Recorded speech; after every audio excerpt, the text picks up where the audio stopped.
Welcome to What's Your Sign? I'm Julia Loken. I'm Stevie Goldstein. I'm Lisa Chanou. And today we have, boy, does this feel like it's been a long time coming, but also right on time. Absolute legend, astrologer, obviously, podcast pioneer, absolutely, author, icon, Chris Brennan. Thank you. I think you forgot you forgot fashion icon as well. Oh, there we go. I'll let that go. Okay. Sorry, I told you I'm kind of thrown by this tech stuff. Yeah, Forgive me. Hi, thanks for having me on the show. Well, Chris Brennan is here. The fans have screamed for this pretty much since we started. So here we are now. Thank you. In the digital, yeah. So thank you is the first and foremost. Thank you. And how long ago did you start? What was the official birth date again of the podcast?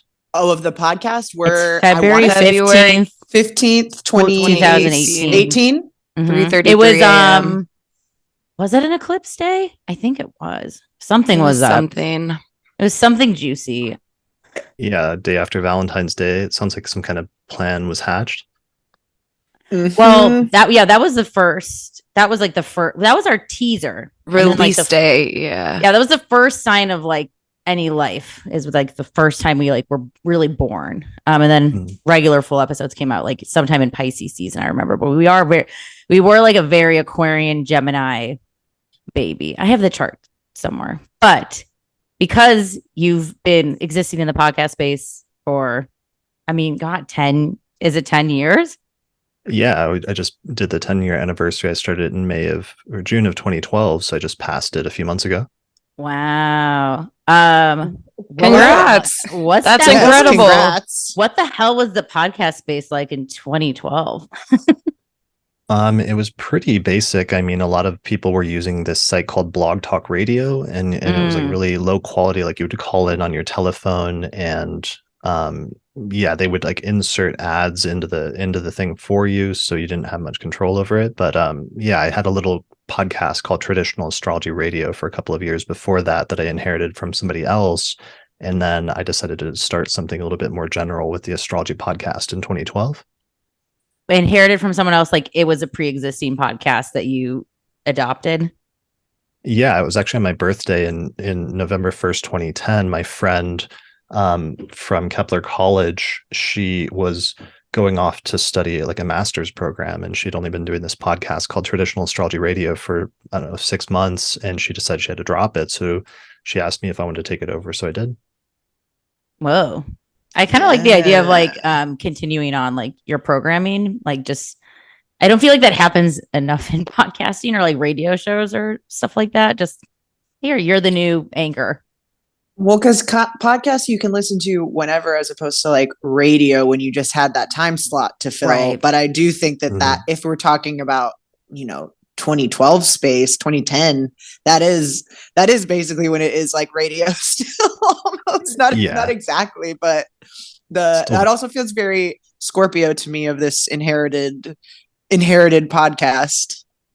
Yeah, it was still very early days back then. It was just audio. It was really before like long form YouTube podcasts had taken off like video wise. So it was definitely a different space. And I was just the beneficiary of that. In addition to, I started the Astrology Podcast just because somebody else had stopped paying for the domain name, the astrologypodcast.com. And I just happened to like pick it up in May of 2012. And I was like, that's too good. Like I have to start a podcast now with that name.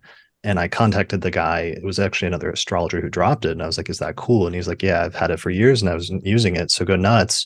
And he, because he was probably like, that'll never take off. Like, good luck, buddy. And then have fun with that SEO. Yeah. Enjoy wasting your time. So 10 years later, here we are. Wow. That's similar. How did you snake in the grass wait for this domain? Like, were you just refreshing daily, or how was it? This is pre-Google alert too. How did this pop? I honestly don't know how I saw it. I think I was just doing searches for domain names for something one day, and I happened to come across that it had been dropped. It must have been dropped in the 24 hours, and it just showed up. So it was pure luck or fate or what have you. I love that. That's sick. Love that. I was going to say that's similar to our naming of our podcast, where we all were like, well, what's your sign would be a great name. There's no way that someone else hasn't already taken that. And then to find out that it wasn't, which I think is something that's kind of indicative of astrology, the community itself, where if you are into it, you're like, oh, everyone must, once you find out about it and kind of start to learn more about it, you're like, well, everyone must know about this sort of thing. There's no way there's not a million astrology podcasts. And then to find out there's kind of only like 6 or something. And then you see one that's like, well, there's the astrology podcast. Obviously we're not going to get that one. But it is very, do you find that to be true about the astrology community? Because you have seen it grow and change since your participation, but it still feels like it's a thing that's both huge and also pretty niche still. Yeah, I mean, especially the past few years has been crazy because you just had that huge influx of all those younger astrologers coming into the community all of a sudden out of nowhere. And I'm still getting used to that because now I'm not like the youngest astrologer in the room, which was the case for like a decade, 10 years ago or 15 years ago. And I would go to these conferences as like an early 20-year-old and like look for other young astrologers. And the youngest person would be in their like 40s or 50s, maybe best case scenario. So there's been a whole sea change in terms of, just the demographics and everything else, and just so many astrologers doing good work, and everybody's like starting a podcast or YouTube channel, and it's really exploded. Totally. I think I told you guys about my friend's sister who but when Instagram first launched, she made her at username Oprah, like just before celebrities had handles, and Oprah bought it from her, and she could never disclaim how much for. Wow. So if there's ever a new, how she living though? Does she have a nice house? Yeah. No. So, but I think there's probably something exciting, but like the NDA was scary enough that was like, yeah, I guess I won't disclose. But that's my hot tip. If like a new app seems to be popping off, get in there and get like Kohl's, Oprah, like any of the major brands. Not Kohl's. They're gonna pay you in coupons. Okay, yeah, that was me. That was my card. That was my interest showing right there. I'm like, JCPenney, Quiznos, all the hot brands that the kids love these days. Totally. Have the three of you noticed though, even in the past few years, with the rise of astrology apps and stuff, even the phrase what's your sign, 5 years ago, 10 years ago, you only used to be able to, it was just like your sun sign, but nowadays everybody knows their sun, moon, and rising, which just continually blows my mind every day. Yeah, Julia and I also host a stand-up comedy show, and a lot of times people will just start like vomiting it at us. Like comedians that we book or people that come to the show will just be like, I'm a this and this and this and this. And I'm like, whoa. Like I can't be on like Mars right now. I still haven't caught what you said about your rising. Like, and it like blows my mind because we've been doing stand up for so long and that never used to happen, like ever. Have you gotten any famous comedians like birth times, or what's the most famous comedian's birth time that you've been able to score? The most famous comedian that I've even met, I can't even think of. Probably, Or would that be too hard of an ask? Well, like, no, to me, it's more like it's the famous that's like going where I'm like, famous to me or famous to like an audience member or whatever. Yeah. Because I'm like, I have birth times for people who have had like Comedy Central specials. Nice. But that's good. But not like a TV. Like, well, I mean, I guess. Well, Julia, you're sounding LA right now. We're like, are we talking? I don't know. We have like a major reality series. Or are we talking like late night hosts in their own? I just love it. We've had like Matt Rogers on this show. Oh yeah, we had Matt Rogers famous on. Now. I mean, there are people that we definitely have, but I feel like also people are so much less protective of their private information than they used to be. Oh yeah. Like it's pretty easy to find people's information. Yeah, absolutely. Do people in your like neighborhood, because you also host I don't know if you've been still hosting live astrology events, which I love. Do people come up to you where you live and try to talk to you about astrology if they know, or do you feel like you're able to walk in the world without anybody telling you their sun, moon, and rising? Yeah, I have had a few instances in my neighborhood. Like I go to this apothecary, and like a couple of years ago, I was standing in line trying to buy like some like candles or something like that, like some bath bombs. And this woman that was maybe two people ahead of me, she's looking around, she turns around and she glances past me, and then suddenly she like looks dead at me and her eyes get big and she screams like at the top of her lungs. She's like, "Are you Chris Brennan?" And everybody, there's like 10 people in this store and they all stop and like turn towards me at the same time. And I said yes. And she said she's like an astrology enthusiast, and she turned out to be like a astrologer that practiced here in Denver and was super cool. And we became friends after that. But that was like one of the random like sightings out there that I had. That is the exact reaction I would have if I saw you in public. Are you Chris Brennan? I would be like, right? Oh my God. Yeah. It would be funny if it was more like that, I'd be more worried. If it was more like they were sort of like annoyed or like mildly irritated to see me in public. Mm-hmm. Yeah. I do like feel you told someone about a loosening of the bonds and it ruined my life. Right. Yeah, exactly. What you said about Capricorns last month made me so angry. I mean, I think we talked about this on like the last time we recorded, is just the amount of times I'm held up to my face, a very like close up co-star column is more frequent than it used to be, that's for sure. And I think that quick, like fix me thing definitely comes up, and it's like, bruh, no, like, like it's just not, it's not that. It seems to me that there's a kind of general perception about astrology, especially because people have their chart on an app and they can show you, and then they find out that you do astrology. They also feel like they're going to show it to you and you're going to go like, oh, that's the coolest chart I've ever seen. Whoa. I don't even know how you got here today because this is wild. Or it's just going to be so evocative.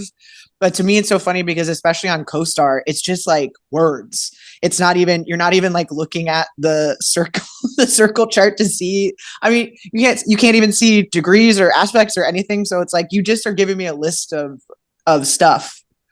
I show people the circle now, and they do get it. They do get excited to see the circle. They just didn't know you could push circle a lot of the times, but that's okay. I mean, it's like it just depends on like the maybe intensity or even to like, as we've had in the past, like people trying to like guess my sign, right? Because you should be a soothsayer because you like astrology. It's like, I'm not psychic. Yeah. I have tendencies, but not, I wouldn't claim it. That's the most annoying thing for me because it'll be somebody you met like 5 seconds ago and they'll say, guess my sign. But it's like, I don't know anything about you. I just met you. I have nothing to go off of. Yeah. Can I call your exes? Like, then I think I could get it closer. I'll get warmer. Yeah. Let me know your employment history for the past like 20 years and I'll see what I can do.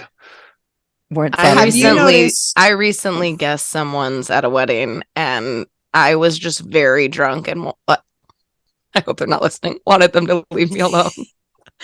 So I just said Leo and walked away. And then they went around to everyone at the wedding. And they were like, she guesses signs. Whoa. So nice.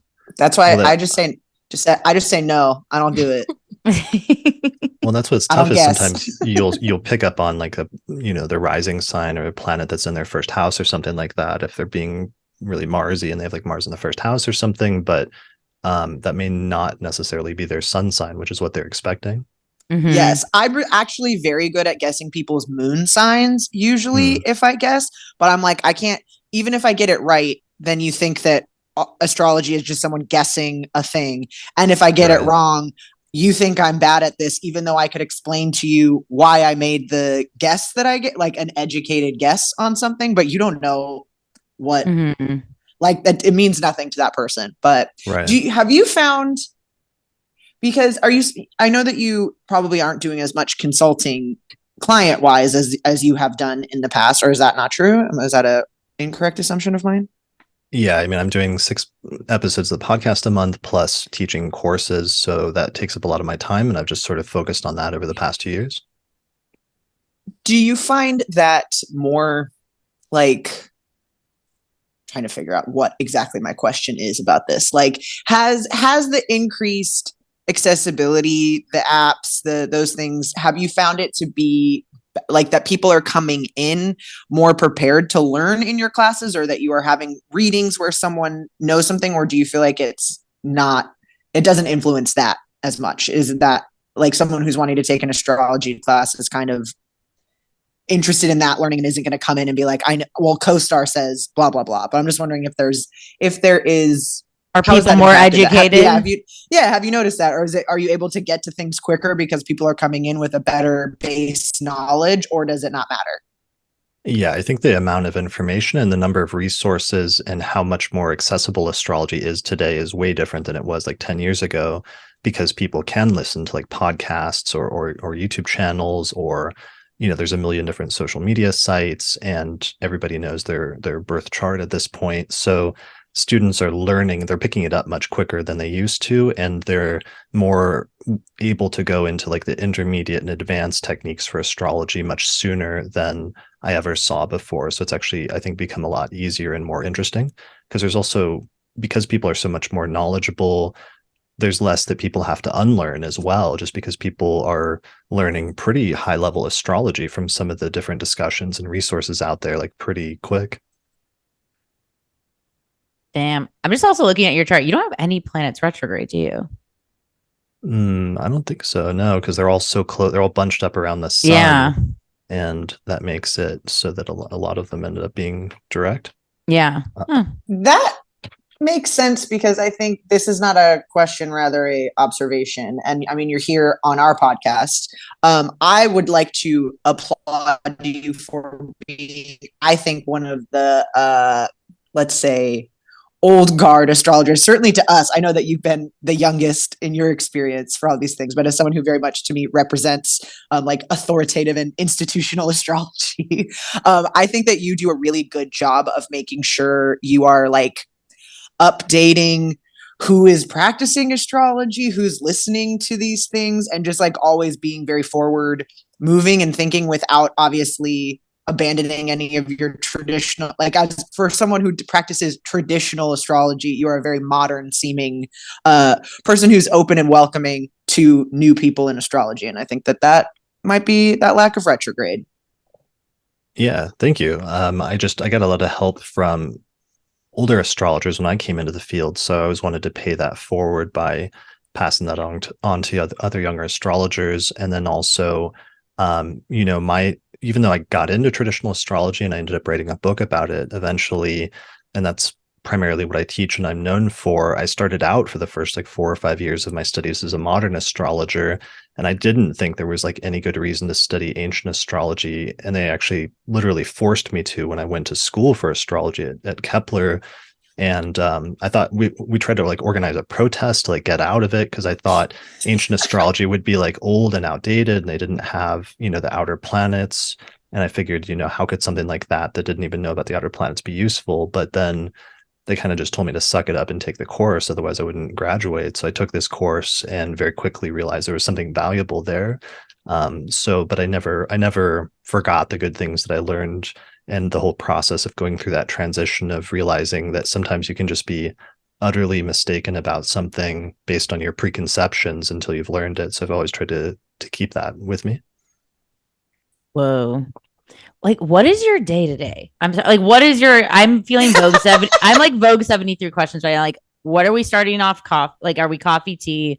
This is just, I think I'm always just impressed with kind of echoing what Julia said, with this like discipline and wide reaching knowledge in terms of Hellenistic and, the history and, all this sort of stuff. So like, are you like, what is a day to day for you? Like, is this just like paper and computer screens and books everywhere? Or at this point, is it not, or is it a lighter load?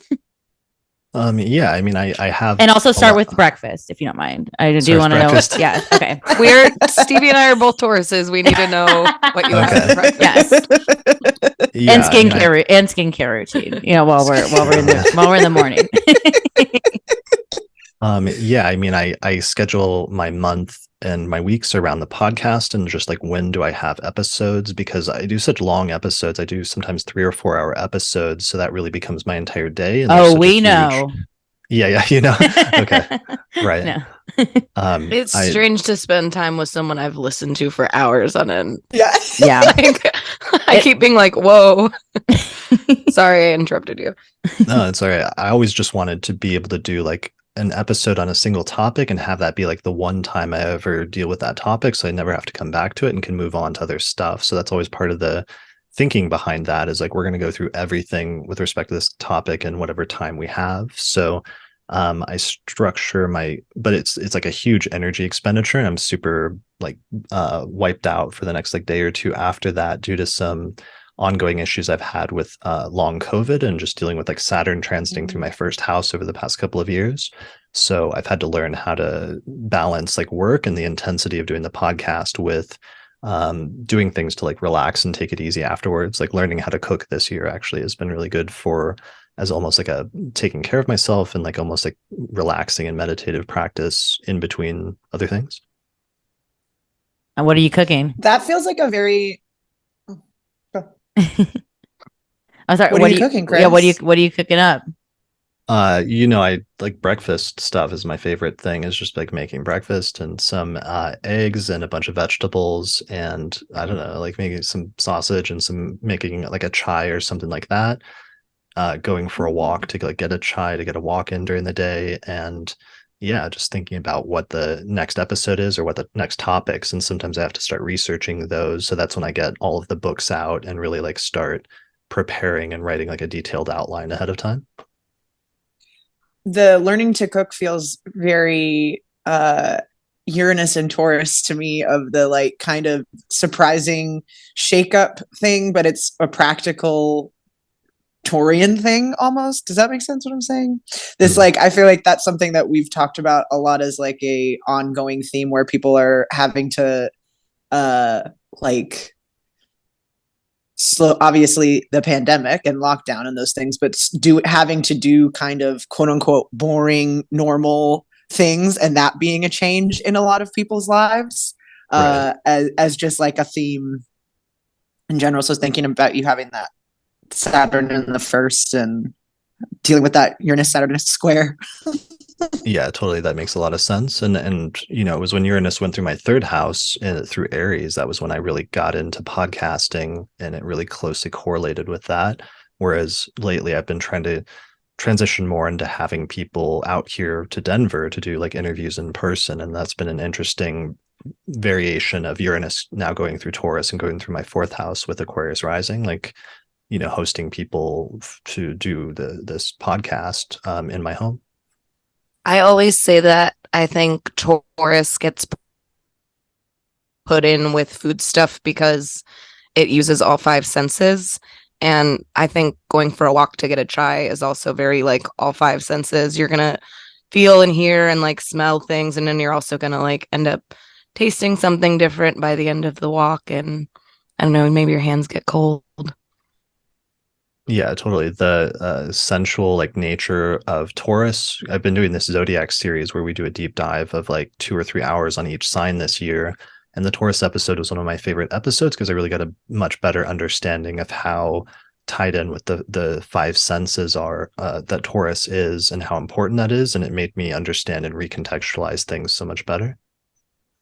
Oh, you mean Taurus being a magnet for Scorpios yet again? It's just, I feel like of all the polarities, like I just like Scorpios are just flies on me. Like, and I love these flies, like they're great watery flies, but just of those 2 opposite signs, I feel like Scorpio and Taurus, just in a polarity, like it's just like you again.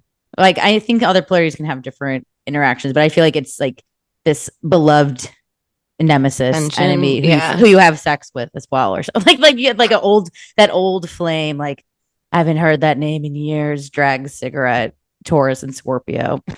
Yeah, totally. Well, and that's your 7th house, right? So anytime anybody has stuff in Scorpio, that's like falling in your that's for Lisa. cycle. Lisa's. But I do have Okay. Pluto 5th, so of course, like yeah, Pluto in the 5th. Okay, that's something. that's That's really something. It just checks out all the way. I feel like I already know the answer to this, but it is what I'm wondering as my, my sag ass always wanting to connect things. Do you ever like mix any modern into your traditional astrology now, or do you feel like you're pretty much traditional is the framework that I'm working with? I'm not taking any liberties. I would say my practice, like the foundation is ancient astrology because I wanted to go back to the original system of where it all started. But then I layer a lot of modern astrology on top of that. For example, by using the outer planets like Uranus, Neptune, and Pluto. I use transits in a very similar way in modern astrology and like secondary progressions and synastry and all sorts of stuff like that. Cool. I guess my next question would be, or not question, but I don't know why I'm listing them so much. I'm trying to be professional. How to go the opposite, if someone is super modern, what do you feel like, besides your book and podcast, what do you feel like not like a tester, but like what's a good gateway to incorporate traditional astrology for someone who's like, nah, I'm modern, miss me with that? Yeah, I think there's some things that you can integrate that don't really conflict with anything you do, but just like help accentuate or expand what you already do with modern astrology. So one of the first things I found that I really loved was the concept of sect, which is the difference between day and night charts, and just the idea that each of us, that's one of the astronomical things that all of us has such an intimate familiarity with on a day-to-day basis, where you just wake up and you go outside and either it's daytime out and it's bright and the sun is out, or it's nighttime and it's dark and you can see like the moon and the stars and everything else. But that is a technique that helps to tell you how the planets are functioning in a chart. And for some reason, it's a technique that didn't make it through to modern astrology, or that we had forgotten about until recently. So it's one of those ones that's just super easy to like integrate to help you enhance sort of what you're already doing with modern astrology. When you were a kid and you had to do, astronomy stuff in school where they were teaching you the planets or going to planetariums on field trips, were there planets that you feel like you have a similar either affinity for or dislike of that like still resonates with you today? Like, for instance, with me, I always really liked Venus, but I never knew that it was my like sign and my chart ruler and all that stuff until I started studying astrology. Yeah, I had something like that with Saturn. I used to like to draw like the rings of Saturn. I got like a telescope as a kid and liked going to planetariums and seeing things like that. And it ended up being ironic then that Saturn's kind of my most prominent planet, and is probably one of the planets that comes off the most in terms of my personality. As I got older, just being there like up in the 10th whole sign house, sort of square the ascendant, possibly ruling the rising sign if you use Saturn as the ruler of Aquarius.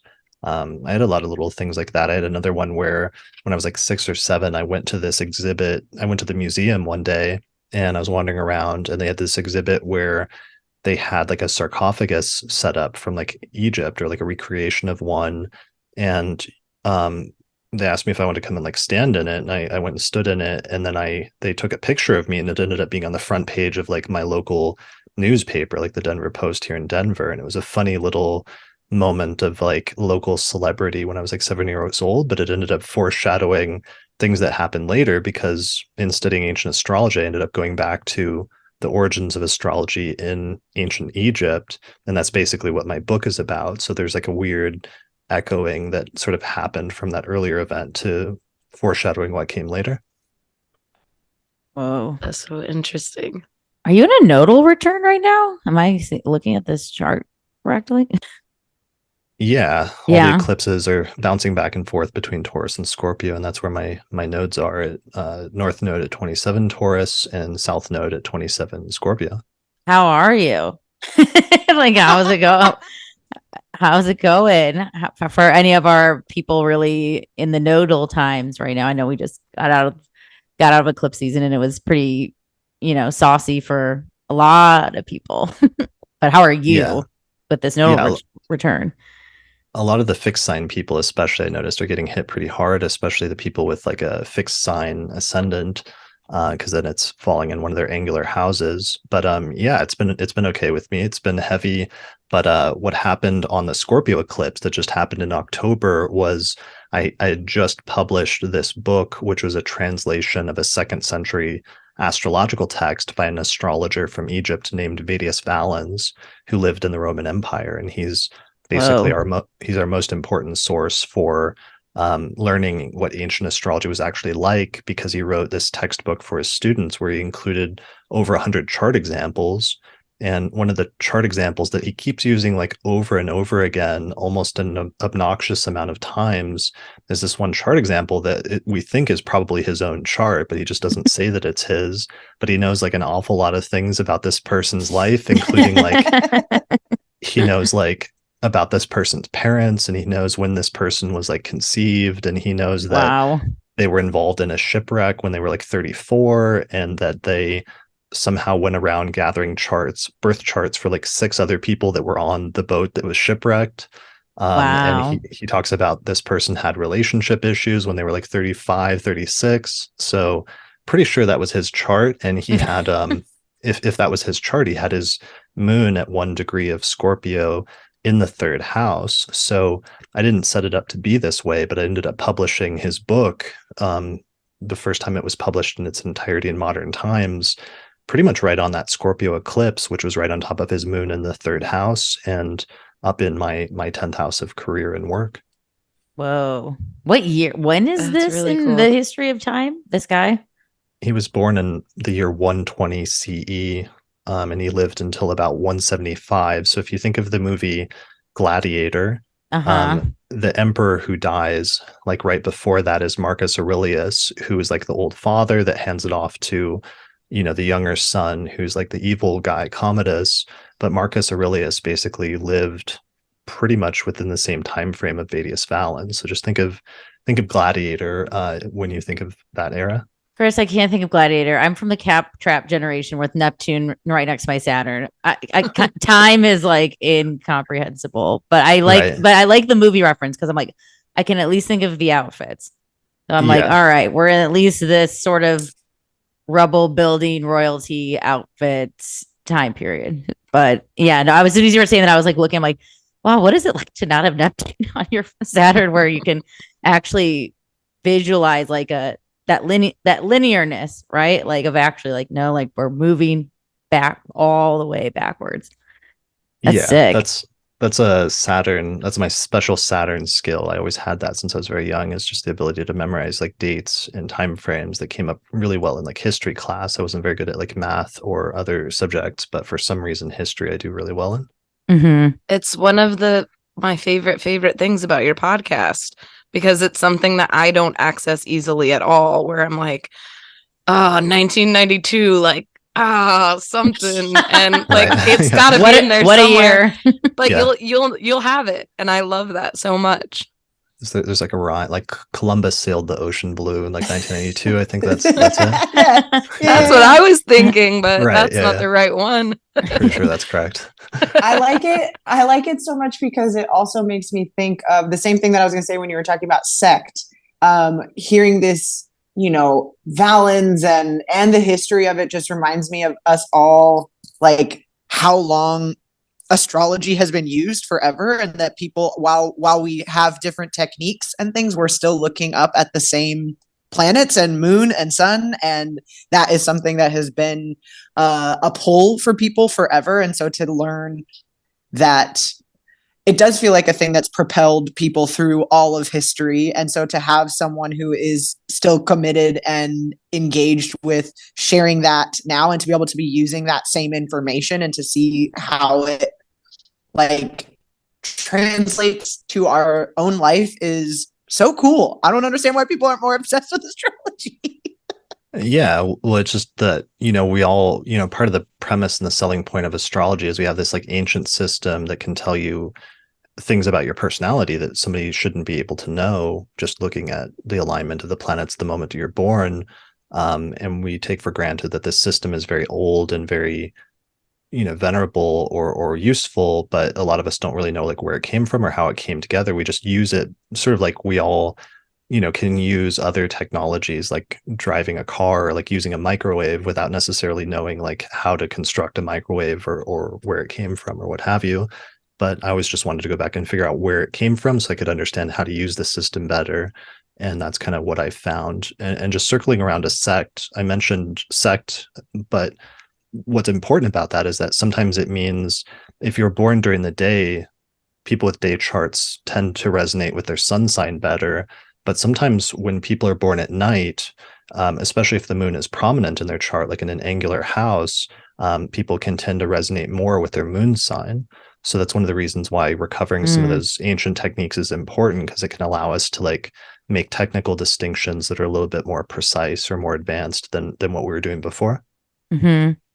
Do you relate to Scorpioness with your sun up high in the sky?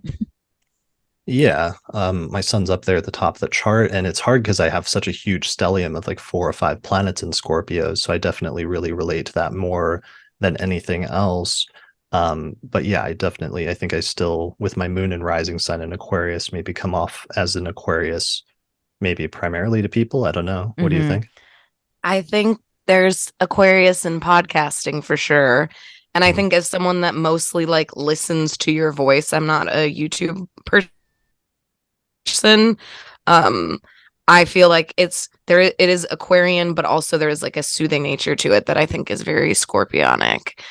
I wonder, like, those two signs, I think too, they're so like research oriented. All of it. I was going to say, I see such similarity with the way you are Aquarian and Scorpio are very, I think that's where those two signs are similar in their multiple tab, proud nerddom in the best of way. And just they're like, they know they're not going to like lightly enter into an interest. I don't think any really, starting from like Scorpio, maybe even like I feel like Sag and Cap have that too. Like if they're going to invest in it, well, Sag in it like a different way. Sag like in an accidentally, I ended up in this wormhole and now I can't get out of it sort of way. But I do see the most as like really dedicated into the things that they really want to absorb. But I'm just wondering, like, because I'm guessing you grew up like we all did, reading like very basic horoscopes, probably magazines, and seeing these like short summaries of Scorpio. Did that connect to you then prior to knowing astrology, or did it like enhance more once you knew actually more about Scorpio stuff? Yeah, I mean, I think I always resonated with like the Scorpio horoscopes just because my sun and Pluto and Saturn and Mercury and South Node are there. So it's such a heavy emphasis of that sign for me that it always kind of matched more or less. But were you goth? I was a little like internally, yeah, I was pretty like, sort of depressive and overly intense, especially as a teenager, sort of in that vein. Yeah, for sure. Tight. Yeah. With Mars ruling you now and it being retrograde, how are you feeling?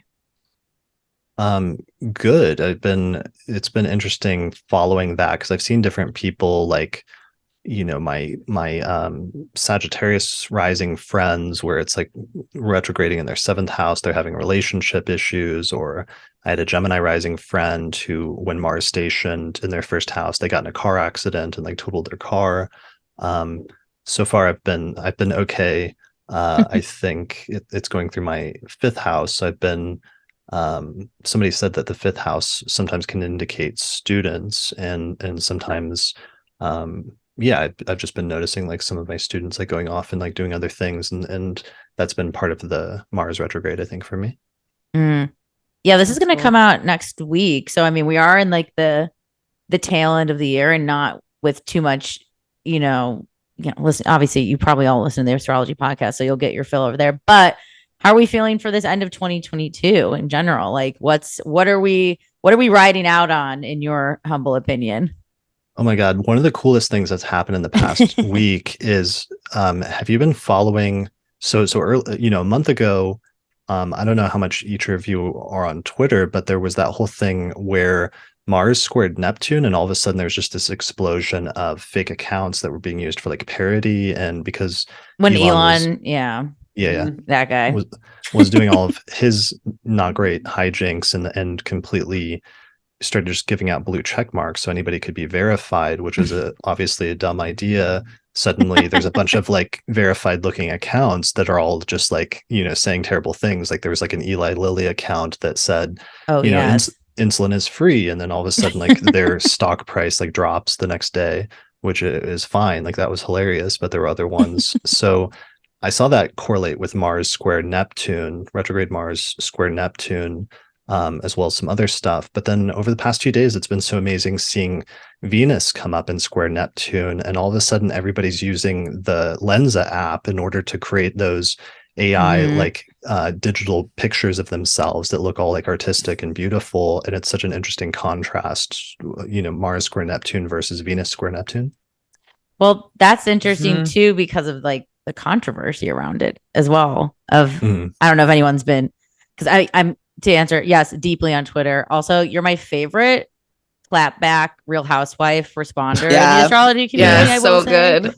You just like, I'm like, that's a Scorpio right there. That's the stinger, just being like, you're done. So I appreciate anytime you're sassy on Twitter. So please don't change. I'll try. I'll try not to get myself in trouble too much, but sometimes, you got to do what you got to do. It can be a real mess. But with AI stuff of automating art, right? And then also these styles by these different artists that we can simulate in application that you do put in your debit card information for, and you're like, oh well, where's that going into? So I think this I think we're just in a weird, of course, Saturn Aquarius wrapping up kind of soon, like where you kind of need a new internet. We kind of broke this one. I think we pushed it to its limits, and I don't know what that means. Like I don't know what that's going to look like for the future, but I think we're like, yeah, like we really ruined this toy.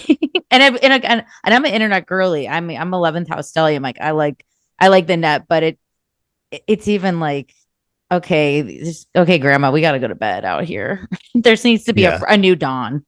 Well, it's been wild because, the past few years since Saturn went into Aquarius has been the Saturn return of the World Wide Web. And it's been interesting seeing that cycle of like everything coming full circle and being brought to completion, but also seeing how what's been happening is sort of setting the foundation for the next 30 years.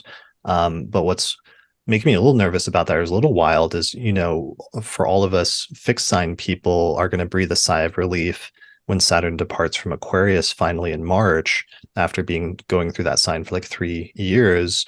But then that sigh of relief lasts for approximately like 2 days, because then like Pluto moves into Aquarius right after that. So I realize Pluto's going to be in Aquarius for 20 years. So if Saturn in Aquarius for the past 3 years has been relating somehow to the internet and some of the things we're seeing, it'll be interesting to see how Pluto just takes that to the next level.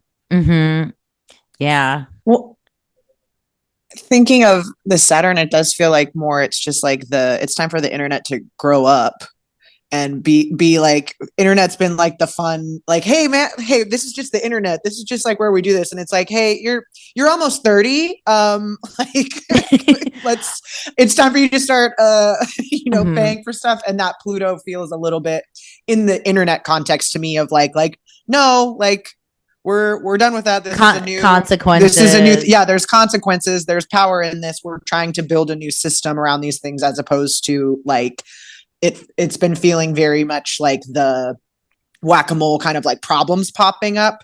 And then us going like, okay, well, what if we just like redid this? I know we can't redo the actual internet, but even the things around like paying for internet and that kind of, all of that kind Twitter of stuff. as a public utility, as a news source. It's like, to think one billionaire can upend this thing that's been very extremely useful for millions and millions of people is outrageous. Or even internet as a utility, right? Like having to be fiber optics and put in, or I even think of like with TV now, like it's like so refreshing to watch something that's not made to be made a meme, like because now so much is created to be just a screenshot, or even like TikTokification. I saw like this one dude who used his girlfriend's money to like buy her a house, surprisingly, and she's just weeping. And it's like, you meant this to go viral, but this is just like Truman Show weird and sad. Like this isn't these pranks or like this like voyeur gotchaness is just like it's just like corny and like what's the word? What's a hack? I'm thinking the internet's gotten a little hacked, and I think we're all waiting for something that feels fresh and new. And I don't know what that means. It might just feel really old and dusted and just transforming, but that's been on my mind. I don't know. I think it is because it is, to me, TikTok, and which, don't get me wrong, I'm addicted to. It's fun. It's great. But it's like, it's so bite-sized that when the last trip Scott and I took, and I can't even remember where we went, where we stayed in a hotel and I had my dog and I just turned on Comedy Central. It must have been Thanksgiving, just because like my dog likes the sound. But it was like every time I walked in, it was like a different comedy that was on. And it was just like, I got to like tune in throughout the day, and I was still consuming in like bite-sized pieces. I wasn't sitting down watching. I mean, at times I would watch entire episodes, but it just felt so much more like less chaotic. There was more of a through line. It didn't feel like on TikTok where I'm like here watching a sound bath and then suddenly the next thing is just like loud and scary, and it's like, I don't know. Yeah, it's all happening so rapidly and so fast. And I think even the form factors are going to be different, because one of the things I realized that's going to greet us with Pluto and Aquarius early next year is, I just saw this on Twitter the other day where Elon Musk like announced that his Neuralink company was about to release like human versions of their brain interface with computers. And so that's literally going to be one of the first things that like hits the stores, I guess, or starts becoming popular when Pluto goes into Aquarius, which is really interesting to think about. Yikes. Yeah. I mean, can't they like get the cars right first before we get into the brain chips? Yeah, the self-driving cars. Yeah. I mean, okay. I mean, the one, this is getting very Aquarian, like paranoia, but the one that freaks me out the most are those like Boston Robotics, like police dogs, like the robotic police. That's the military police weaponry is the one I really get. I mean, I try not to think about it because when you see like, oh, they can do backflips now. Like they've been really, and I mean, oh, look, they have like really malleable elbows and joints, like good technology you're using. It's like, it's not for, doing surgery for like amputees. It's just to like bust skulls at protests. It's like, wow. But it could be used for surgery and for things that are like actually for that Aquarian quest for a bigger and brighter future. But the same people that want a bigger and brighter future on the Aquarian altruistic level want the same on the Aquarian dictator ass level too. So it's so like one of those choose your own adventures that we can see with the signs when people are like, I thought Aquarian, age of Aquarius and this, and it's like, it can be. And Dick Cheney and Dick Cheney being the Aquarian of all Aquarians. Yeah, I mean, I think Pluto just goes to extremes. It takes everything to extremes, and it takes small things and makes them big and like blows them up out of all proportion. So I think we'll just see some of the logical conclusions of some of the different technological and other Aquarian stuff being taken to whatever the utmost extreme is, which in some instances will be, problematic, and in other instances will be good. So we'll see how it goes. Okay, before we got on, you were like, hang on, I'm entering your charts into my system. Yeah. And so I'm back. I'm just here to say, like, okay, like now and what do we have? And what do we have to anything were you I thought you were gonna ask who he likes the best. And I was like, I gotta go. That's a great question. Right. My door now rank them. That would have been really funny if you didn't give me the names ahead of time, and then if you just like tested me. Ooh. Whoa. Yeah. Next time. Good astrologer test. That's a fun. Do you ever do that thing on I forget which, I think it's Astro, it's not astro.com. There's another Astro-charts or something like that, where they have a game where they put up strangers' pictures and you can guess their oh really? Guess their sign. Nice. Wow. Yeah, sorry. I always thought that would be good, like scientific test, which would be to see if you could match like a chart with a person And because if you could do that enough times, which I think is you can do, it would be like a really impressive demonstration of astrology. Whoa. I think we were talking about guessing when we were talking about guessing signs earlier. I'm usually very good. I just had to circle back to it. I can pick up on heavy elements. Rarely like the signs themselves, but I'm usually in the right ballpark with if someone's really earthy, really watery, airy. Yeah, fiery. totally. Because it so exudes from different people's personalities if they have like a ton of fire placements but no water placements, or if it's like all water placements but no fire placements or what have you, like that really comes across pretty strongly in their personality. Mm-hmm.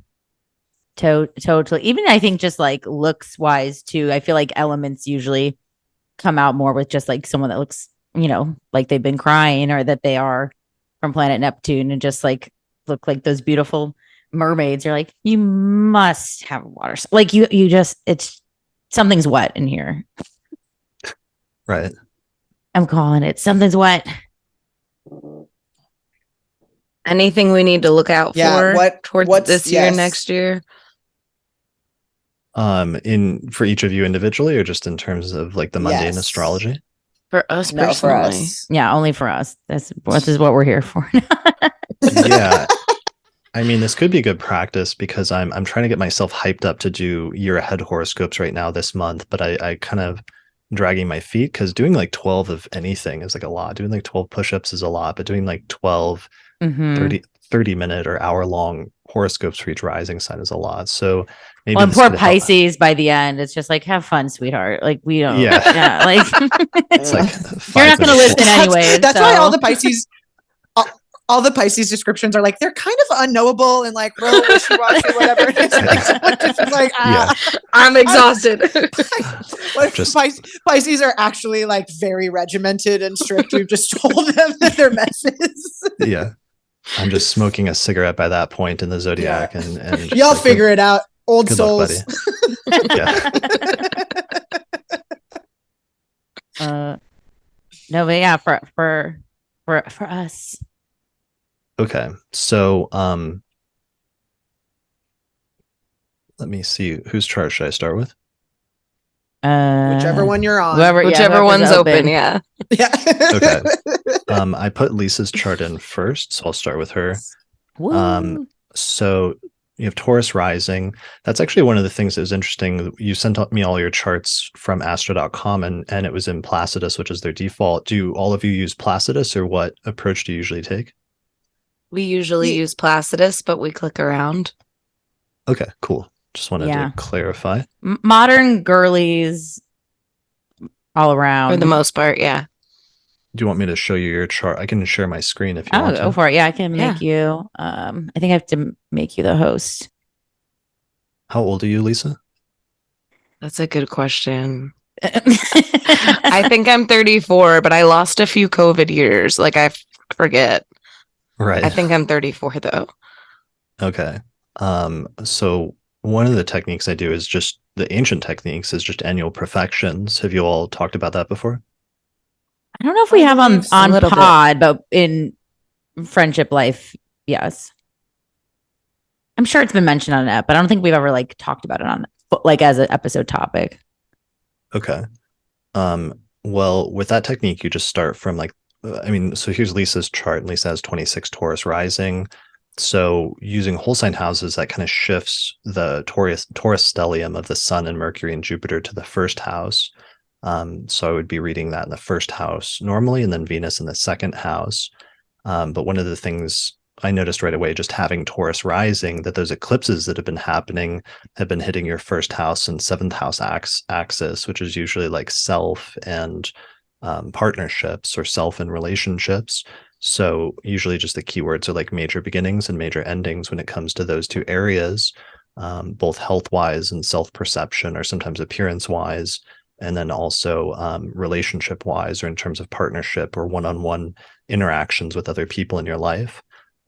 We're like halfway through that eclipse series, but I think that eclipse series is going to continue through the later part of next year, because we're going to get one more eclipse in Scorpio and one more in Taurus. So have you already been having like some major stuff in that area so far, or how's that gone for you at this point?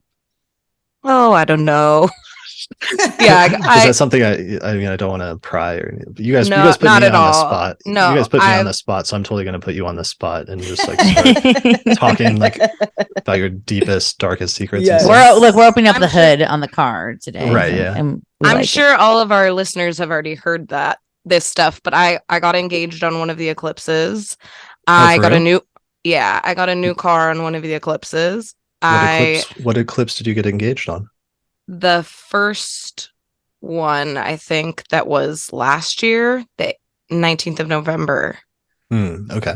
Got it. And the car was also that day. I also got laid off from a job on one of the eclipses. Like it really has. And also I've had a lot of like, because of, changing my marital status and moving through different work positions and different things, I've like taken on a new position at my current job. I still work 2 day jobs and like do other stuff.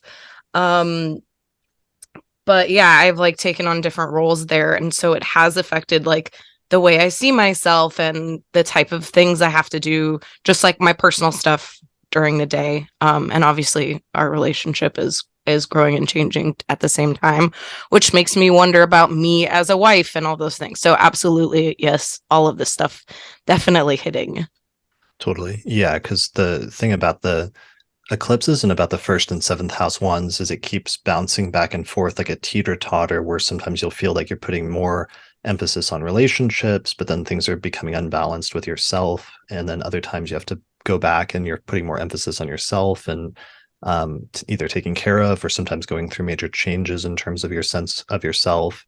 But then it unbalances things with relationships. So it ends up being this ongoing process in like 6-month increments while the eclipses are going through those signs for a couple of years. Mm-hmm. I had a question about that. Is that just a 1st house, 7th house thing in your opinion, or is that like an angular house thing in your opinion? I mean, it's primarily a 1st house, 7th house thing in terms of just the eclipses falling there in Taurus and Scorpio for this year. But yeah, I mean, when they start falling in your 4th and 10th, oftentimes stuff involving your living situation and your career starts coming up and becoming much more prominent. I feel like I've probably said this before too, that my Virgo mom always says is like, you can't have it all. When job's good, your relationship's bad. When home's right, then your skin's breaking out. And I think I'm not as like maybe depressing like that, like as my Virgo mom when she gets really into it. I do think just hearing you kind of bring that up just made me think of the angular houses, where it is really hard to keep all those things in balance: yourself, your relationships, your home, and your work. Yeah, it's like part of the basic tension just of the opposition, and that oppositions always have that tension of pulling you in 2 different directions and trying to balance them, but that being kind of a difficult balancing act at times. The last thing was just it hasn't been the most fun, but it hasn't been horrible either. I've learned a lot. Yeah. I use the keywords great beginnings and great endings for eclipses. And Austin and I have like this ongoing argument on the podcast about he really thinks eclipses are very negative most of the time. And he's been kind of talking me around a little bit to his position, but I still have a more positive spin because sometimes I just see really positive, major life-changing events happen on eclipses that are not negative. They can just be the beginning of something really important and pivotal in the person's life. So that's one of the things that makes me think they're really not just negative. Mm-hmm. And I can tell him that my engagement, while a good thing, was very intense. It was like a very intense day as well. So it definitely was like beautiful and all of the things, but we had like travel difficult. It was definitely a day where we were like white knuckling it at points. So yeah, that totally makes sense because there's definitely this tumultuous energy where everything's just like swirling and up in the air during eclipses. And yeah, that actually makes a lot of sense.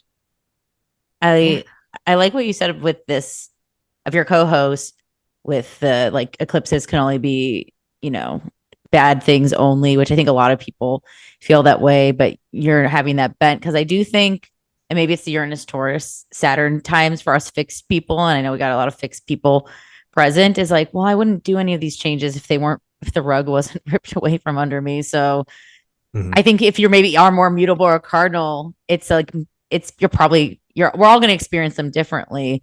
But I think sometimes fixed actually really, really, really needs the push, the pull, or whatever it is. So maybe that optimism comes from fixed people being like, I don't know, otherwise I would just stay in the same shit forever if I didn't get radically rocked my socks every once in a while. Yeah, that's a really good point, that maybe it's a little harder for the fixed people. And, it doesn't help that Uranus is going through Taurus at the same time. So Uranus was conjunct some of those recent eclipses. So there's even more of a sometimes sudden, erratic, or sometimes destabilizing influence surrounding things, which can make it feel even a little bit more hectic or a little bit more chaotic. Mm-hmm. Totally. Yeah. So anyway, that was the main thing that just like popped out, aside from just being if Lisa's 34, being in an 11th house perfection year, activating Pisces. So the topic of friends and groups being more important this year compared to other years. And that's something that would carry through until April, when you end that perfection year and move into a 12th house perfection year. But I don't want to move into the 12th house perfection year. Right. Yeah.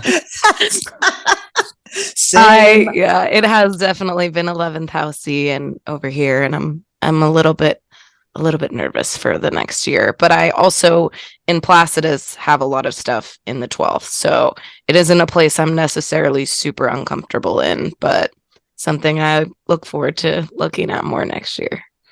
Yeah, one of the things that's great about 12th house perfection years is just that it's the end of a 12-year cycle. So you get to do a lot of reflection and looking back and seeing and realizing how far you've come over the course of the past decade. And there can be something really fulfilling about that.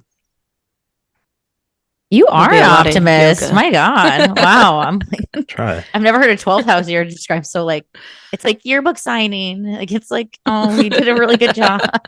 Right. We did it. Yeah. All right. So am I really was this entire thing a covert way to get me to read all of your charts at the same time? Did you not know what this podcast is? That's brilliant. I have to give it to you. That was a smart. I didn't. I mean, we could read you back, but you'll be like, please stop. Yeah. What can we right. Yeah. Displacement's hot. Yeah. Right. Stuff like that. Okay. You should adopt a chinchilla next year.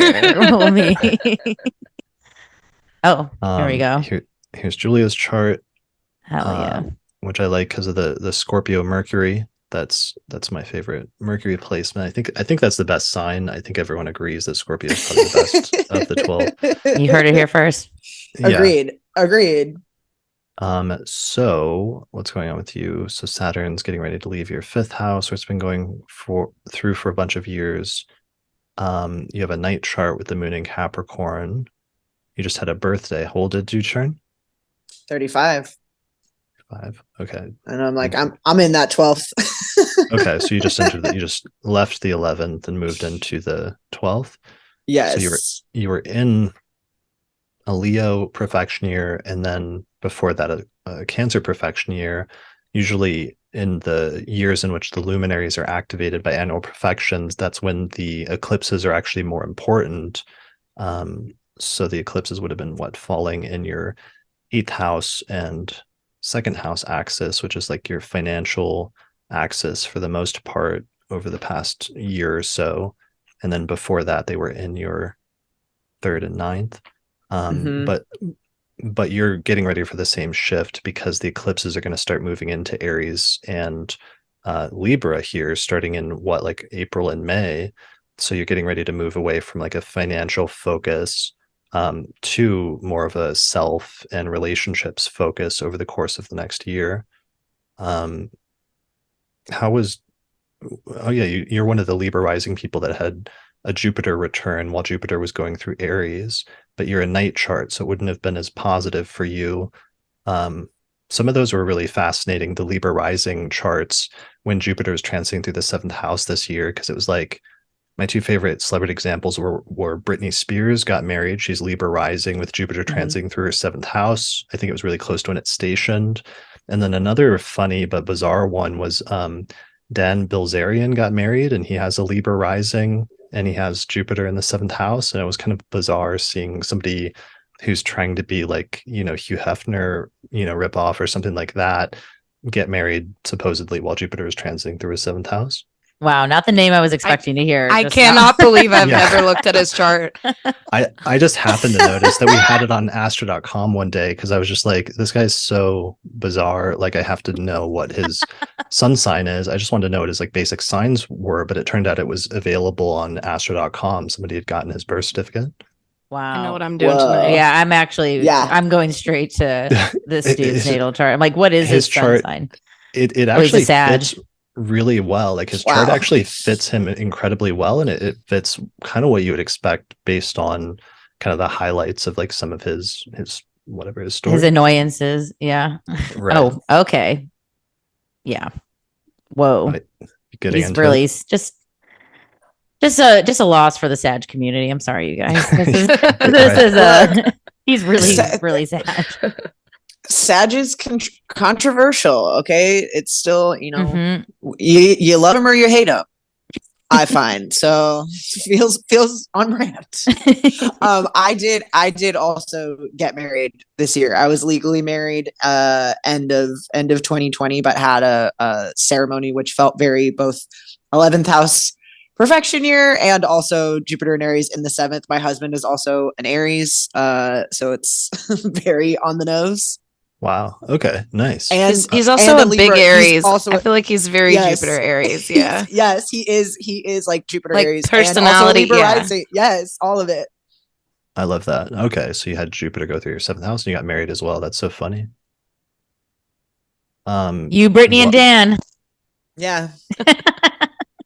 also Sag, all Sag Libra risings. Oh yeah. Oh right, with the 7th house. Duh. How were the eclipses in your 2nd and 8th though? Like sometimes that can have to do with either debt or like things surrounding like merging your finances with a partner or something like that. Like, did that come up? Yes, absolutely. A big financial merge this year, partner wise, and also just I guess maybe I'm getting ahead of myself and thinking of that leading into this 12th house perfection year, like you said, about kind of wrapping up cycles. But it does feel like finance has definitely been on my mind more in a way that it is not typically. I'm usually more,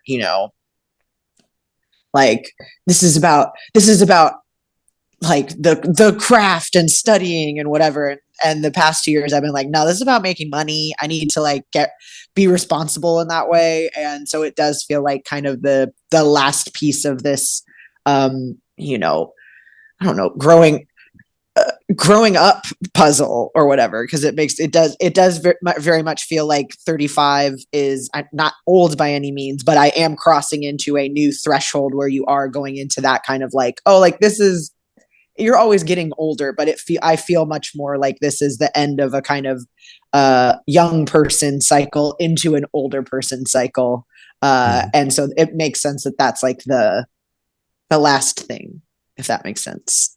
Yeah, totally. And then just there would be some continuation of that financial focus, not just due to the eclipses, but also just because Mercury is the ruler of the year for you and it's located in the 2nd house. So just having the ruler in the 2nd will continue some of those themes.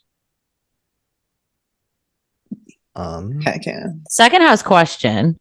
Because I think it does so typically get, with money and things. Is there any other 2nd house stuff? I feel like I've just had a lot of friends with really heavy 2nd houseness have had, there are some wild rides, and I feel like they're always like, I just read that it's about money, but I'm not having money things. Like, what else is like the 2nd house packing for you that maybe people might overlook or forget, if maybe money's not at the top of their mind? Yeah, I mean, money, possession, sometimes that it can extend to other like psychological concepts of like self-worth, especially to the extent that we sometimes associate our financial stability or possessions or other things like that with our general sense of like how good we are as people. Personhood, yeah, like things like that, like sometimes can get tied up in it. So I think that's when you start getting into a sort of deeper level with some of those psychological implications when you start heading in that direction. And if there's, challenging placements there, sometimes there can be challenges to that, or the person having to rethink some of those issues and like how they identify themselves relative to things like that or things they own? You just brought me to the phrase in my mind of like what they bring to the table. And I think that has been the theme of a lot of these second house heavy people in just my internal conversations I've been having with folks. So thanks. Yeah. All right. And then I guess your chart's last time. And don't worry, we're going to Venmo you, Chris, for all the labor. Right. Yeah. No. All right, Stevie, here's your chart. You have Cancer rising, 10:10 a.m. So you have a day chart with the Sun and Venus and Taurus in the 11th whole sign house. This chart wouldn't be that different than like your Plastis chart. Is it pretty similar? I guess it's pretty similar. And because I went to PSA in Portland and we did everything in whole sign there. So I'm like, I'm used to looking at it in whole sign, but I do use Placidus. So all my Gemini stuff's in the 11th house with my Taurus stuff in Placidus. My Mars is in the 12th. And then my cap clusters right at the bottom, like right under the descendant in the 6th. I relate to like both, like a lot of the times whenever I'm reading horoscopes or thinking about what's happening to me. So was your Saturn return more health and illness oriented, or was your Saturn return between 2017 and 2020 more relationship oriented? It was both. It was really both. Okay. Which I know is like not a fun, like it somehow was both themes, but I think I think taking care of myself revealed how moving backwards my relationship was. The more I like matured, the things that are like cute in your 20s gets less cute, and those things of like partying or responsibility or goals or any of that stuff. I mean, it was probably the first time I started taking care of myself, and then also had a big breakup at the time too. And when Saturn was in Sagittarius, that's when I first moved to LA too. So it was kind of like this buildup of like moving somewhere new, changing my habits, and then ultimately, dumping someone. it's like how that can naturally build. Nice. I like that. Is that ever an issue for the three of you where it's like somebody's just telling you something terrible, but the astrology matches like so well their story and their chart does that you're just like, nice, that's a great lineup. You're like, yeah, it does. Yeah, you're like, that's great. If you watch some of those like live episodes of me reading charts at the Mercury Cafe, like you'll see some instances like that of just people just saying these like traumatic stories, and then I'm like, that's awesome. The astrology lined up perfectly. Like, way to go. And I kind of need to check myself occasionally about that. Sick. Love that for you. I hope it. No, and I'm an Aries moon, so yeah, I'm like, I probably forgot what you said like 5 minutes ago. So like, it's I don't take as easily offense as my Cancer rising might like feel like I will. Yeah. So you've had Jupiter going through your 10th house this year. What profection are you in? Or what age are you? I'm 33. So I'm in 10. Okay. I'm in a 10th house perfection year.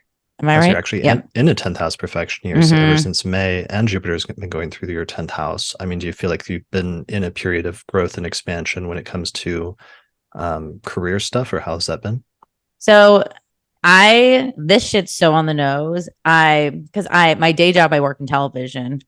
And my night job is astrology and podcasting and this stuff, like doing readings and doing the podcast. And then we do other stuff related to the podcast. And my day job, I like started this company for casting back in May. And it was like, I've been doing it for 7 years because of my day jobs in reality TV casting. And then we started a company. When in May did you start it? Oh, well, actually, we didn't start. We started in January 2020, but we got our first big job in May. Like we did the goal, right? Like we hit like, this is when it all starts and making money and all this stuff. And that's when Jupiter went into Aries for the first time, was May 10th.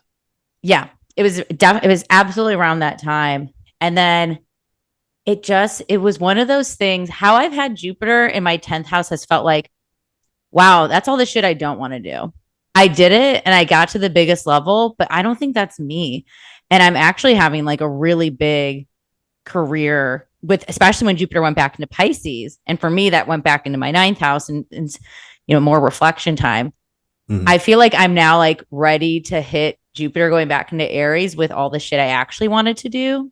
So like I went really full throttle with what I had been doing. And of course, there's been a ton of other astrology I can attribute to shaking shit up.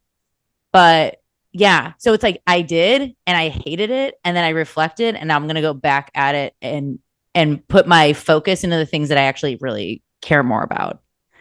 Yeah, that makes so much sense with just Jupiter, stationing retrograde in Aries and then retrograding back and heading back into Pisces and just going back and reviewing things or thinking things over. But then Jupiter's getting ready to go back into Aries here on the 20th of December, and it'll be there for several months. It'll kind of zoom through, but usually the second time you get a major transit like that is the time where you really get it down and like figure out what you're supposed to do at that point and do it to 100% or what have you. Yeah. And it's like, if I was reading horoscopes or, from ones that aren't from like someone reading me directly, right? It's so like, this is your career time, like keep moving, queen. And it was like, oh, I think the Ariesness, especially with my moon there, was just like a real confirmation of like who I, in a very 10th house scene way. I'm like, I don't think this is like me. I think there's things that I want to make me passive income that I don't want to be part of my identity. And I think I want to focus more on the things that actually feel and look more like me. Okay.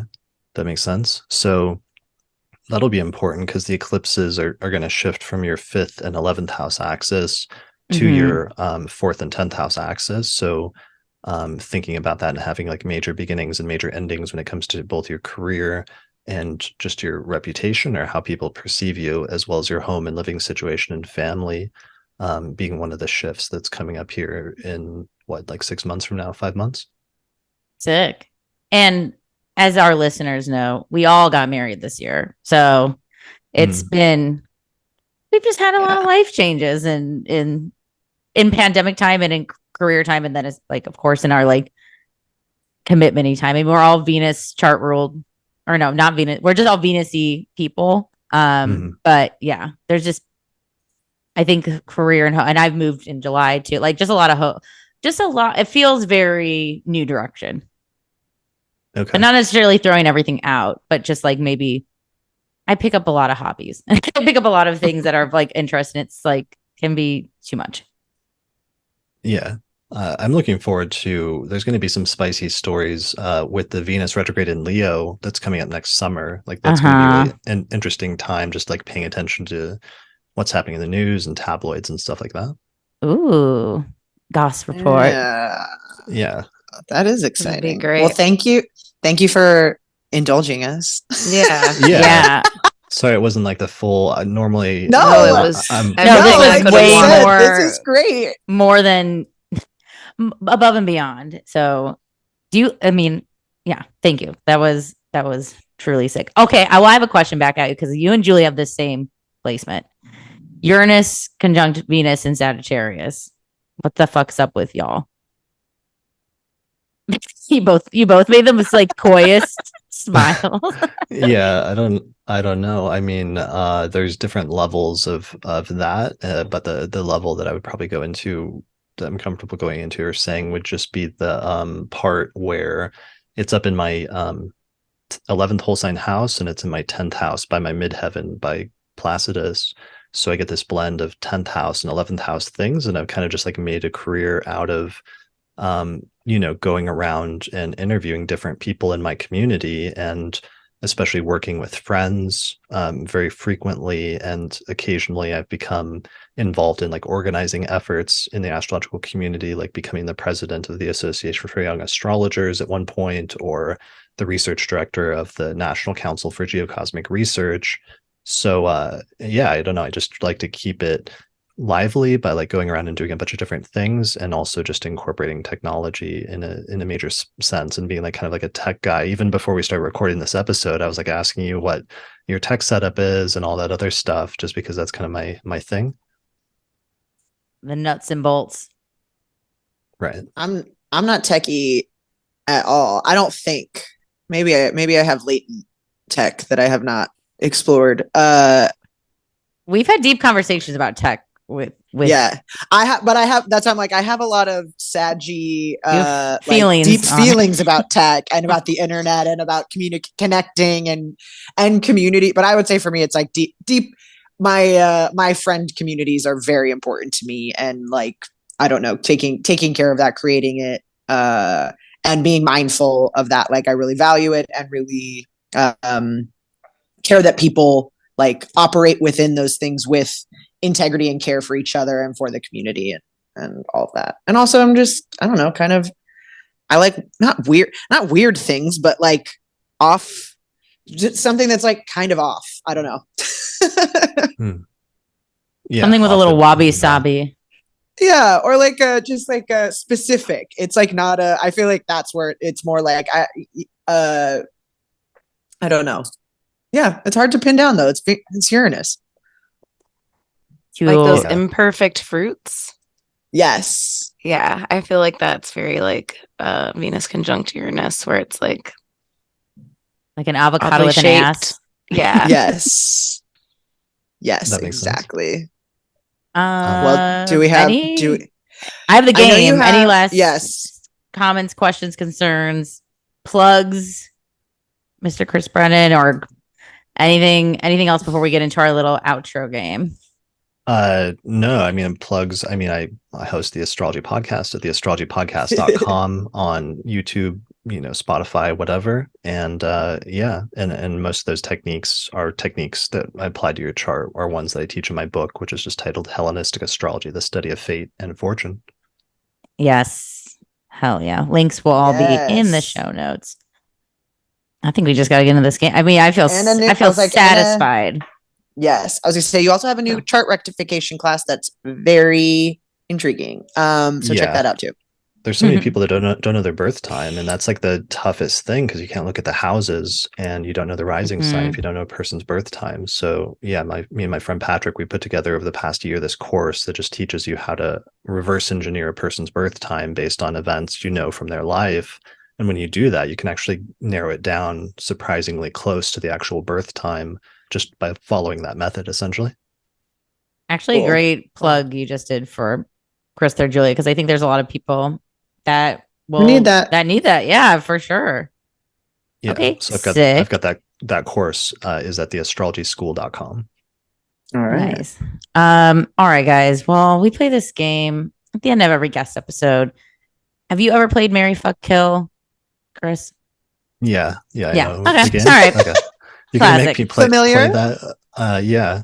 I mean, you don't have to. We will. You can watch. You can watch. Go ahead. Just don't get in trouble. No, we won't get you in trouble. And this is a game for everyone. It's a game. And also, if you are, I can't spiritually kill someone, we can avoid them. We can snog, marry, avoid. Snog, marry, avoid, as the Brits say. And we also like this more as just like a philosophical discussion about their astrology too, and things like that. So we can. Okay.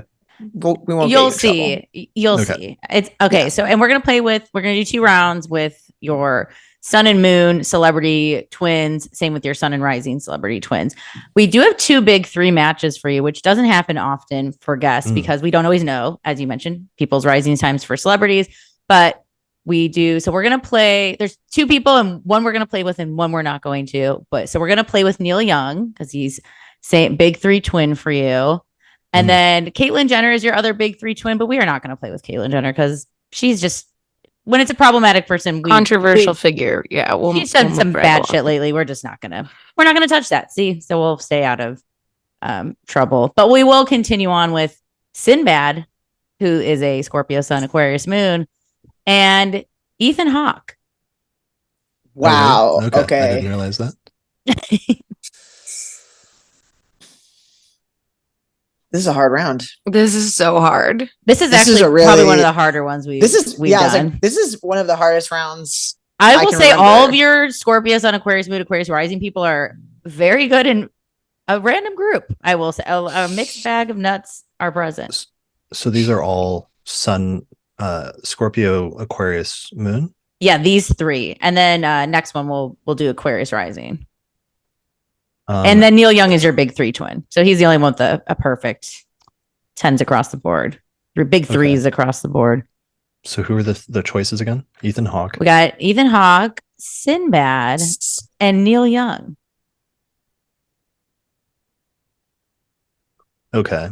I mean, obviously, if like fuck would have to be Ethan Hawke because he's like the hottest on the list. It's the right answer. Yeah. Scientifically speaking, I have to say that. Mary. I mean, I would want to be entertained. So I think Sinbad would be the most entertaining person to marry. And they always say that you should marry somebody that makes you laugh. So that would have to be Sinbad. Okay. So unfortunately, I think that's going to put Neil's going to have to go. Okay. I'm sorry, but this is my answer too. I do same not want to match. kill Neil Young, but I like love Sinbad's comedy. So, and I want to fuck Ethan Hawke. That is just there. That has to be my answer. She's a Sinbad. I agree.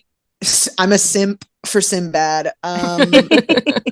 A simp bad. I agree. Also, I definitely do not want to kill Neil Young. I never thought there would be a round where I would kill Neil Young. I just also feel like there's it's unfortunate, but sometimes there is a clear answer, and I feel that despite saying this is the hardest round, I mean, now it's like, once you hear it, I don't know. I'm gonna counter.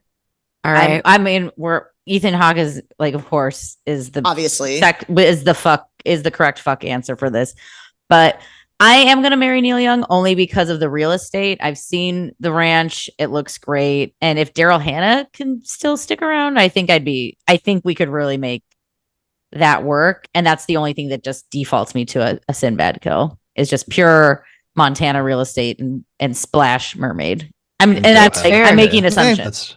It's fair. Yeah, I didn't realize Daryl Hannah was like involved in the things that does change the algebra a little bit. And look, and we can go. And here's the thing too, we can go like, and if I could make him 70s Neil Young, I can make it. We can make it work a little more than present day. And since that's a stand-up, I mean, have you looked at like the charts of many stand-ups? Like that's one of the most fascinating things to me would be like a study on just how people do comedy based on their chart. Is such a fascinating thing. I talk about it like nonstop in a way that's kind of annoying. Well, I think the Capricorn moon is one we do often see, and which Julia has too. I think that when it's like that dry, very aware, you don't break really with a Cap moon, right? So I think that has its own sort of power with comedy. And I feel like it was a Gemini. There's something. Taurus is a common one. Taurus with Gemini placements is a common one. I feel like it's Yes. Nathan Fielder's a Taurus, like has more Taurus than you'd think. A lot of Taurus. And obviously Seinfeld is like, oh yeah, he's a Taurus too. That comes And isn't George Carlin a Taurus too? Or I feel like he's a Sag. No, I was like, I want to say he's maybe Taurus. he is Gemini. he was a I want to say Taurus. Gemini rising. Okay. Gemini rising even. So some earthy stuff. I think it's Earth air or Earth.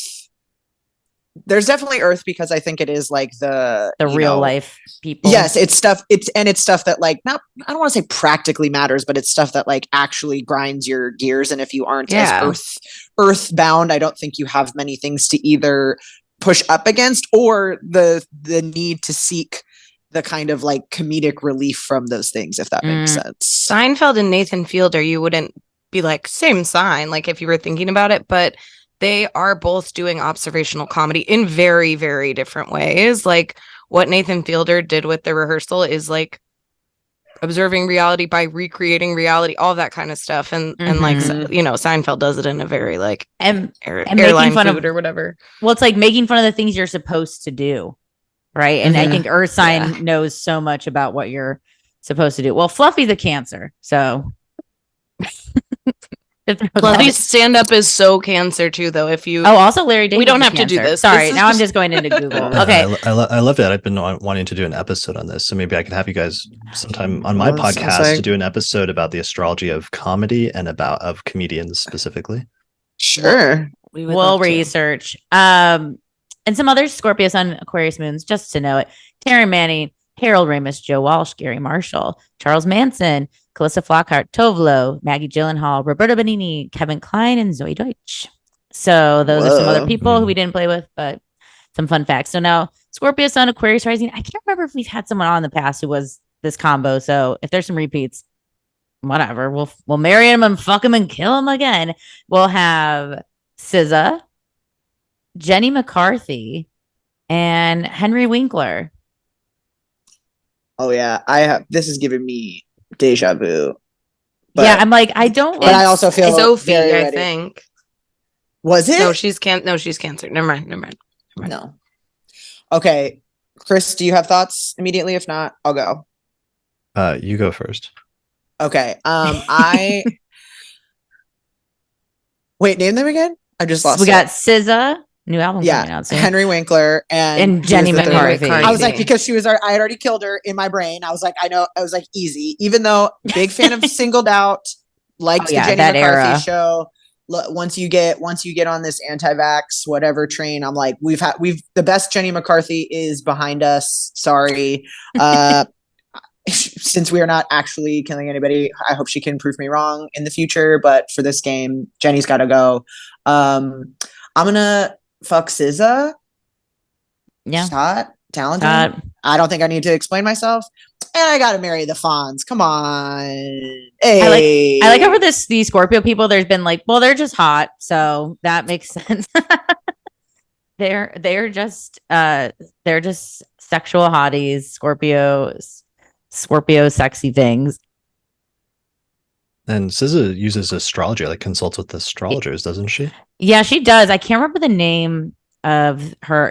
Her girl is like definitely is it Jade? It's someone who's like on Twitter who I see post a lot of SZA stuff. But yeah, she's consults for sure. Okay. Well, I think I'd have to go with the same ones, unless you can do like eras, because I feel like there's different eras in a person's career. Like we're talking about like the Fonzie era, or if we're talking about like 90s era Jenny McCarthy before all of the crazy anti-vax stuff, then we might be that changes things a little bit. Sure. Hey, these play by your own rules. We're Venus Uranus. And you've already moved. We've talked about Chris being able to move through time. So if anyone can do it, it is you. I do believe it is Jade Astro is her personal astrologer. I don't know if she still is or what the history is there, but that comes up on the Twitter searches. Cool. Did you? What are your choices? Did you have your? I'm gonna marry SZA. Okay. I hope that we have love in our marriage. Like, I hope I also get to have sex with her. But yeah, I'm gonna marry SZA, and it would be fun to say that you had sex with the Fonz, right? I would have sex with Henry Winkler. He wouldn't be my top celebrity choice, but I would do it once for the game, for the story, for the talk around the water cooler the next day. So you're offing Jenny McCarthy. Yeah, that's fair. But I definitely thought about fucking her.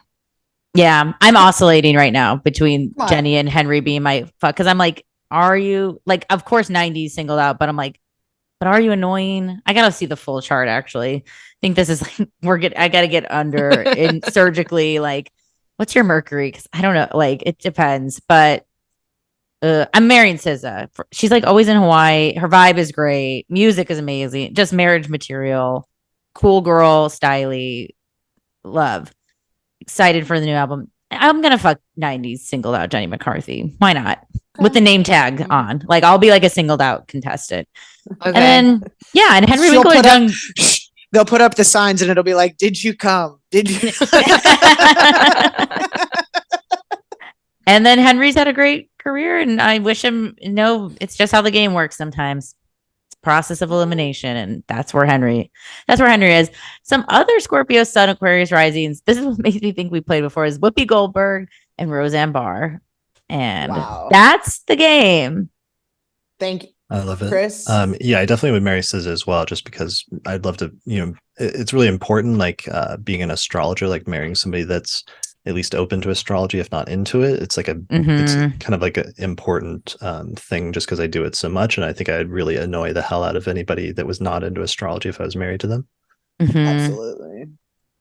Thank you, Chris, so much for indulging us once again with this game, with our look ahead, and also just for coming on and continuing your like I said, I think that you are so good at incorporating and including and welcoming people into the community. And not only are you a phenomenal technical resource, you are a wonderful community resource as well. And it's wonderful to find out that you also have that Venus Uranus, because that I think shows for sure. So thank you so much for joining us here today and for all that you do.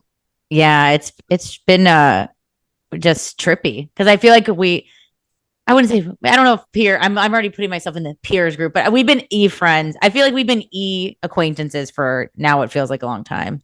So it feels cool to actually connect digitally face to face. And you rock. And it's an honor to be on your show because I've been just impressed. Seeing like the meteoric rise of your show over the past several years has been really cool to see. And I'm glad that I'm not, for a while there in like 2012, 2013, I was the only one doing astrology podcasts. And I thought it was almost like too bad that I was the only one doing it or that there weren't other voices. But it's actually really cool, like having your voices in this sphere and and being part of that. I've always been cheering you on. So keep it up. Oh, thanks. Thank you so much. Look, we definitely serve different purposes in the astrology community. I'll say that for sure. But. We're different voices for sure. Absolutely. On the more shrill spectrum. But yeah.